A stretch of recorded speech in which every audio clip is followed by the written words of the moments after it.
La question, c'est est-ce que cette croissance exponentielle, effectivement impressionnante sur le papier, ne va pas être freinée quand même avec les craintes qui sont en train de monter là autour de l'électrique? On a vu en Californie avec la canicule, on ne pouvait plus charger sa voiture. Oui, RTE a annoncé la même chose en France en disant pendant les heures de pointe, on ne pourra pas charger son véhicule. Plus l'explosion des prix qui fait que l'électrique devient de moins en moins compétitif face à l'essence. Comment est-ce que vous voyez en fait cette évolution-là pour les années qui viennent? Ouais, c'est un vrai sujet. Globalement, en fait, si on prend un peu de recul, faut bien comprendre les ordres de grandeur. La mobilité, c'est 32% des émissions de CO2 en France.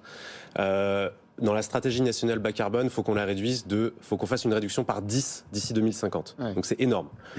Et justement, le gouvernement envoie beaucoup de signaux contradictoires. C'est ça le problème. Aujourd'hui, pour quelqu'un qui passe à l'électrique, c'est déjà anxiogène le changement.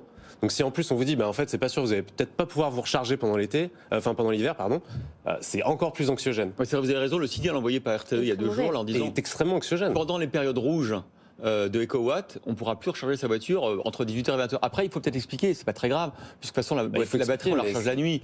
Donc, quand le matin, on prendra sa voiture, elle aura bien été rechargée quand même.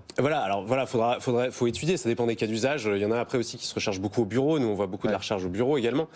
Mais c'est sûr qu'en tout cas, c'est anxiogène. Je pense qu'aussi, un autre élément. Pas des messages clairs, vous avez raison. Voilà, il y a le bouclier énergétique aussi, où on subventionne, on plafonne le prix du pétrole, on plafonne le prix du kilowattheure pour les particuliers.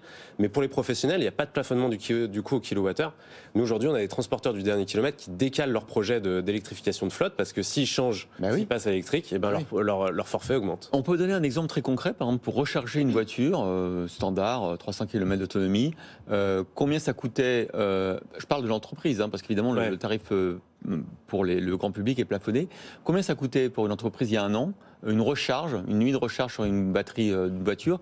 Combien ça coûte aujourd'hui avec l'explosion des prix de l'électricité? Nous, ce qu'on a fait, c'est qu'on a négocié des contrats qui nous permettent en fait d'indexer chez BUM, d'indexer le prix du pétrole, de l'électricité, pardon. Donc là, sur les 3 prochaines années, on a un prix qui est indexé au kilowattheure, donc on n'a pas de surprise. Donc ça, c'est pas des augmentations qui sont majeures. Mais si vous l'aviez pas fait, nous, on a des clients, c'est un fois 5 à peu près. Ça veut dire que, en gros, hier, ils rechargeaient à 10 €, là, ils vont recharger à 50 €. Ah oui, c'est beaucoup la recharge à 50 €. Ça commence à mettre en cause le modèle. Complètement.